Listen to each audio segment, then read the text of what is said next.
on the Devin Dixon Show. Oh, Throwdown Thursday, everybody. Some wacky stories coming your way. The Queen Bee has scoured the internet, scoured the world to bring us probably some soccer, probably some drunken fan, and who knows what else today. It's brought to you by Southwest Diesel, the originators of high performance for your diesel engines. Doug and Darren here locally, 40 years fixing your trucks, your buses, your 18-wheelers. Southwest Diesel. Greetings, Queen Bee. Hello. What is going on? How was your trip to somewhere in the world? Where were you the other week? I was in Roatan, Honduras. Yeah, man. What was good food down there? You know, it was delicious. I was a bridesmaid in a wedding down there, so it was a lot of drinking, a lot of fun, a lot of beaches, and a lot of food. Nice. All right, and she's back, and she has got our leadoff story today. What do we got? Woo-woo! All right, we've got MMA champ Tonya Evinger. She has this thing where she pukes after every fight. Yes. And after this title win, she kisses the female interviewer. So she's there. After she pukes, she kissed somebody? She kissed the announcer, Laura Sanko, right on the lips. So she's an openly gay fighter. Whoa. And she does her traditional post-fight puke in a bucket, and then straight up turns around and grabs the interviewer and just plants one on her right after she puked. Wow. Is that grounds for some kind No, of... they're actually friends. Oh, they're okay, so this was planned. So, no, it wasn't planned. She didn't know she was doing it. They took a picture after. They're like, chill out the haters, calm down. Like, it's cool. They knew each other beforehand.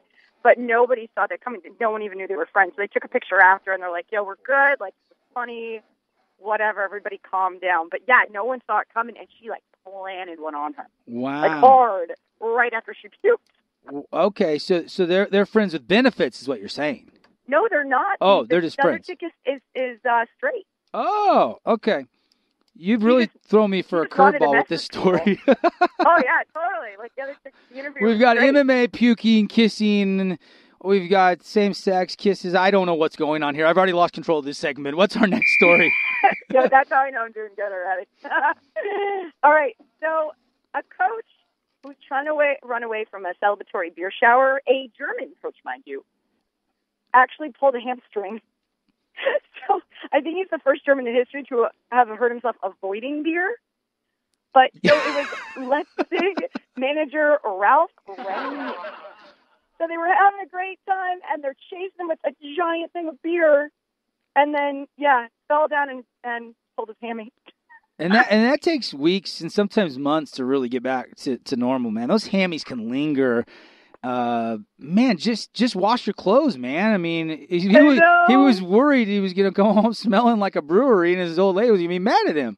So now he has beer all over him and a pulled hammy. That's a double whammy.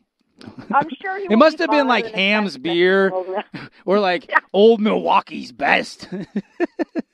Well, it's got German beer, which means it's awesome by default. Like St. Pauli's Girl, though. I mean, that's a pretty good German beer, right? I mean, it's not that even, like, you have even their version of Budweiser Czech Bar, which is like the European version of Budweiser, is good. You're like a beer aficionado. You know all of these different... I've never even heard of that beer. I love me some good beer. It's fine. Yes, I know way too much about beer, and it's fine. Beer, wings, and football. Just bring it on. Next time the Queen Bee is actually live in studio doing the buzz, remind me to get a 12-pack, and we're going to shower her with beer. This is I'll be in town in 3 shows. Good. We'll order some imports. We'll shower you with some Italian Peronis. That sounds awesome. All right, here we go. Next story. A high school relay team. You know how they use that little baton? Yeah. When they pass it off? There's an art to that. You have to actually do it a certain way, or you can screw up your timing in the handoff. Right, exactly. So in Fairfax High, they were trying to do like a cool senior night. They were trying to go out with a big bang, pretty much, and everyone there. They were a really great team. But anyway, they qualified for states. They had, recovery for this racer, whatever. They decided to use a high jump pole instead of a baton just to, have a good time, and they still won the race. It's a 4-foot pole? Yeah. And they still, this video is insane. Instead of handing off a baton, everyone else had a baton, and this team used a freaking 4-foot pole, and they still won the race. Man, I gotta see the video on this because I'm thinking, did they actually extend it out so they got that 4-foot cushion so it actually helped them? Or I don't know. I mean, it was awkward. Isn't that against the rules in high school track and field? No, because they made it more difficult for themselves. Really? Yeah, but if if you use like a long driver, it was like 49 inches or something, and you extended it out and they grabbed it earlier, isn't that an advantage? No, because they still had to grab it in the middle. They marked it so that they still had to grab it in the middle. Plus, if you're off the middle, think about it, you're going to screw up your balance. So nobody thought this relay team was going to win with they thought there was some good time. With a high jump pole. This wasn't like a javelin, was it? Something unsafe. What kind of pole was this? No, it's a high jump pole. It's a high jump pole. The really long ones that people and that are bendy, and they have a lot more wind resistance. Well, a high jump pole that you jump over is 12 feet long, isn't it? I mean, I don't even know how long. It's long. It is freaking long. If you watch this, because they have that big old pad they jump over and land, and it's really long. I mean, yeah, they won the race with that. Well, congratulations to them. Insanity. It was awesome. You just watch the girl tuck it, and you just watch that final burst of speed, and all of a sudden the girl just overtakes the one running with the baton, and the handoffs were perfect. All right, next story. What do we got next? All right, here we go. Todd Frazier. So Todd Frazier went into the stands. He was trying to catch something. He busted his face up, bit through his teeth, or his teeth went through his lip. And he was so concerned that Hawk Harrelson, who does a lot of the broadcasting, was so concerned that he dipped out of the broadcast booth and ran down the locker room to check on him. And Todd Frazier, who don't know, he's with the White Sox. So you watch him dive, bite through his lip, and all of a sudden he's covered in blood. And mind you, this is on the 10th anniversary of Aaron Rowand smashing his face in the wall, too, during the Mets when he smashed that green pipe and, busted open his nose and still held on to the catch. So, 10 years to the day. I don't know where to go. Incredible catches. Okay. Todd's tough guy. Maybe he's going to win some tough award. I mean, they give him an ESPY or something. I mean, I love the effort. He bit through his lip, diving into the stands. What's funny about this story is that the broadcaster ran down to check on him. The broadcaster ran down to check on him. He was so concerned. I was going to say, I was listening to a Chicago sports radio show today, and he was catching a lot of heat for abandoning the broadcast to go and check on a player. I thought it was kind of sweet that he went down and cared enough to do that. But I did too, but I just wonder, why he did. But I mean, hey, I think that's really nice gesture, actually. There was another broadcaster. It's not like they didn't have anybody in the booth. As long as there was no kisses like the UFC fight or whatever. No, there was none of that. None of that. Okay, good. Just checking. All right, we got time for one or two more quick stories. This is The Buzz with the Queen Bee. What's next? All right, this is more of a serious story. This is a weird story. I don't understand. Wait, you're doing a serious story here? Well, it's seriously weird. It's just one of those really oddball stories that the Queen Bee finds that you're like, what on earth? There's this high school lacrosse team in Michigan. Police are investigating them after players allegedly killed a guinea pig and then smeared its blood on their faces before a game. What? What? I just don't. You warned me. I still don't know. A team bonding ritual before play, and then they lost the game. Do you think they'll do it again? What was that? Do you think they'll do that again? No, especially because the team has been suspended until further notice, and at least 10 of the 18 players are under investigation. Isn't that what guinea pigs are meant for, though? Oh, that's horrible! Good point. I mean, I don't really know what other purpose guinea pigs have, but not that. All right, big finish. Big finish. Where are we going? All right, so I don't know if you saw this, but there's this twins ball boy, and normally these ball boys are, they just kind of chill. They don't really do anything. Whoa! They get on the chair, up off the chair, grab a grounder, throw it to a young fan. I mean, they're very, very important to the broadcast and the game. Yeah. Yes, they're important. They kind of handballs out. But this one ball boy absolutely killed it. So, this guy's young, athletic. Down the baseline, the ball is just shooting down the first baseline. and you see it heading right towards the fan, and this kid makes a diving catch over the wall practically and catches it right before it hits a young kid in the face. It was like a catch you see a professional make. This thing was so sick. Maybe they should call him up. The Twins suck right now. That's what I'm saying. You should see what he does with a bat. It was awesome. And then, but the funniest thing was, after he didn't even hand the ball to the kid, he handed it to some other kid. What a guy. I was like, wait, what? The Twins ball boys are athletic. They're serious. And they don't They know. lost to the Orioles. Maybe they should think about putting this kid on. Maybe they'd win. That is the buzz, everybody. The Queen Bee. Stick around. She's going to come back and test your trivia with Buzz Time Trivia. We got some prizes if you got correct answers. You can be the first to play. Give us a call in the timeout, 673-9398. 673-9398. Buzz Time Trivia right after this.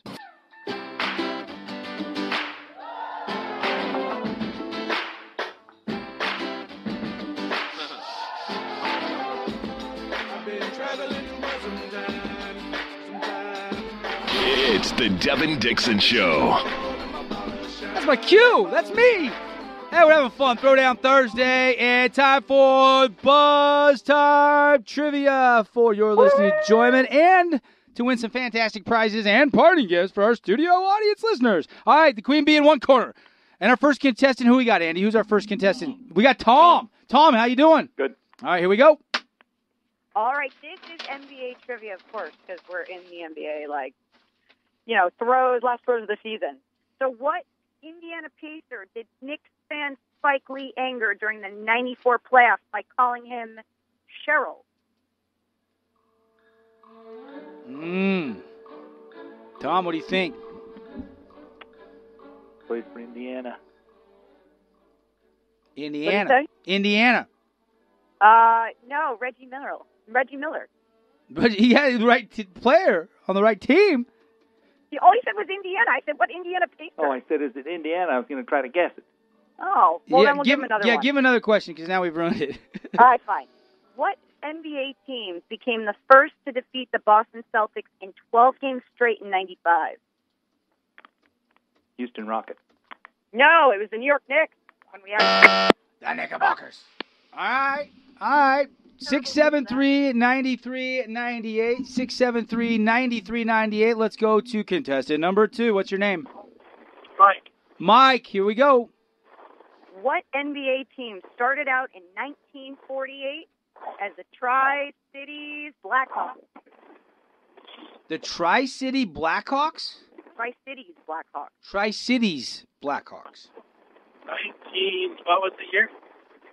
1948, the year my dad was born, and today, by the way, is his birthday, so happy birthday, Dad. I'm going to say...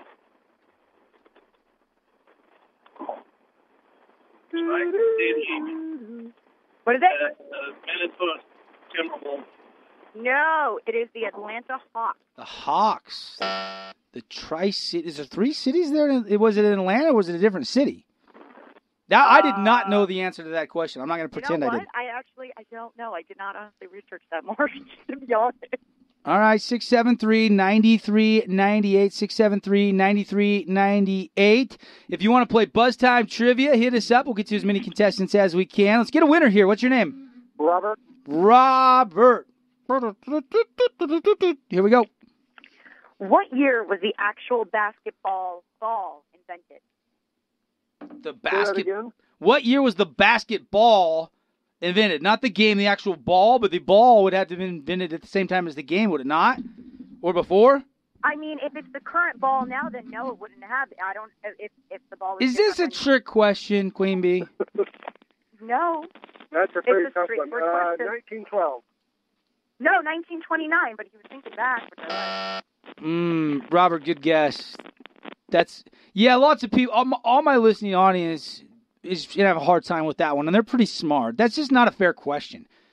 Who wakes up and goes, you know what, I'm going to research what was the year the actual ball was invented? The basketball. Come on, Queen Bee. This is how the Queen Bee plays. I know, but I've got some prizes here I'm looking at. I got some. Listen, you know what? I'll throw a softball on the next one. How's that? Well, that's not fair to Mike and to Robert. All right, go ahead. Here we go. Back to the phone lines. What's your name? Larry. Larry, she's promised to be nice for a second. What NBA team plays home games at a facility nicknamed the O-Arena? Arena? You should know this. This is a softball. Orlando Magic. Yeah! There you go. Ba-da-bum. The Queen Bee does not lie. Yeah. Well, for a second there, I was thinking the Oracle. It could have been the Oracle, but then I think that would have been the only other logical answer somebody could have given there. All right, Larry, right? Yep. All right, Larry, going to give you sports clips, and we'll throw in Jimmy John's, okay? Thanks. Get your ears lowered. Larry, boom. 673-9398. 673-9398. Back to the phone lines we go. What is your name? Hey, this is Dave. Dave, here we go. All right, Dave, when was basketball first introduced as an Olympic sport? 1948. No, 1936. That was my second guess. Dave, good effort, man. Dave is like, over the years, Dave has taken some prizes off our hands. He's pretty good. That was a pretty good guess. Within 12 years. At least he was every 4 years. Did he have that right? That four. It was close. He was actually 12 years off. Good on that. 12 years. Yeah, He was good. Yeah, that's pretty solid. Back to the phone lines we go. Our next contestant, what is your name? Jeff. We got another Jeff. All right, Jeff's the only one that's got one correct today, so it's your lucky day. You can go 2 for 2. Larry got it right. It was Larry. Oh, man. Oh, you're bad, Jeff. Man, I was wrong. Hey, I got to mess up at least once today on the show to prove I'm human. All right, here's your question. Who is the lowest seeded team to win the NBA title? Houston, they were 16. What was that? He says Houston, a 6 seed. You got it. Yeah! That was Good times. Come on! Jeff, Larry, doesn't matter what your name is, you're a winner. Hey, we're going to hook you up. Let's see we'll go. You want a Dixie Direct book? I got one. You got one? All right, we'll go. Do something better. We'll go with the sport. Let's give him a sports clip MVP haircut, and we'll throw in a Wingnuts gift certificate. How about that? All right, buddy. Good job. All right, we got time for one more final contestant, maybe 2. We got to end on a bang here. I got 2 questions left. 2 questions. Okay, 2 questions left. Let's go back to the phone lines and our next contestant. Hi, what is your name? Hey, this is Dave again. I got to give it another shot. Well, you got back through. We'll give you a By the way, I only missed it by 1 because there were no Olympics in 40 and 44. Oh, you know what? He's right because of World War II. Yep. Well, that just screwed up what I said earlier, so now I've screwed up twice on the show today. Well, there'll be some more, I'm sure. we only have 7 minutes of showtime left. Let's hope not. All right, here's your question.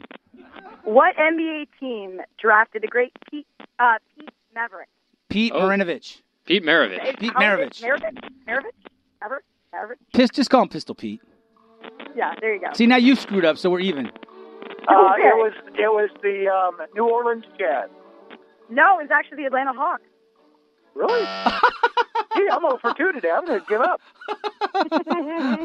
Oh, somebody shower him with some German beer. You try your best, but you don't Oh, man. All right, let's take one last contestant. 6, 7. All right, here we go. One last. Let's get a winner on the final. Come on. So we need a caller. 673-9398. Here we go. All right. You ready? You know I'm ready. Okay, here we go. Bring it up. All right.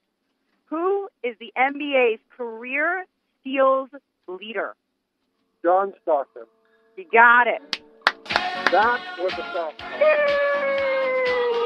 Knock it out of the park. Oh, now we're talking. Let's hook up the people out there. What's your name? Robert. Oh, Robert, congratulations. He's a winner, everybody. That is the Buzz and Buzz Time Trivia with the Queen Bee. We'll see you next Thursday, Rachel. See ya. All right, we'll hook you up. We're going sports clips for Robert, and we'll give him a $10 gift certificate to Zion Golf for his efforts today on the drive. We'll take just a quick 60-second timeout. We'll get you ready for tonight in sports and recap the show after this. I'm Garth Green, and for 22 years now, I've been encouraging folks in southern Utah to stop dragging that hose around. At Southwest Sprinkler Supply, we have the finest sprinkler product from Rainbird, Weathermatic, K-Rain, and others, so there's no reason to drag that hose around another summer. Southwest Sprinkler Supply, save water, save time, and hassle. Don't drag that hose around one more time.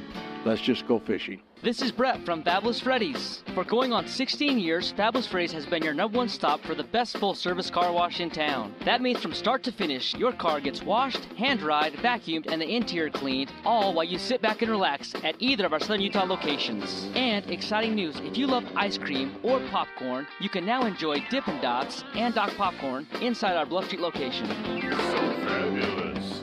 Let's get ready. Let's wash our cars at Fabulous Freddy's. Devin Dixon covers 24 hours of sports in 2 hours' time. It's the Devin Dixon Show.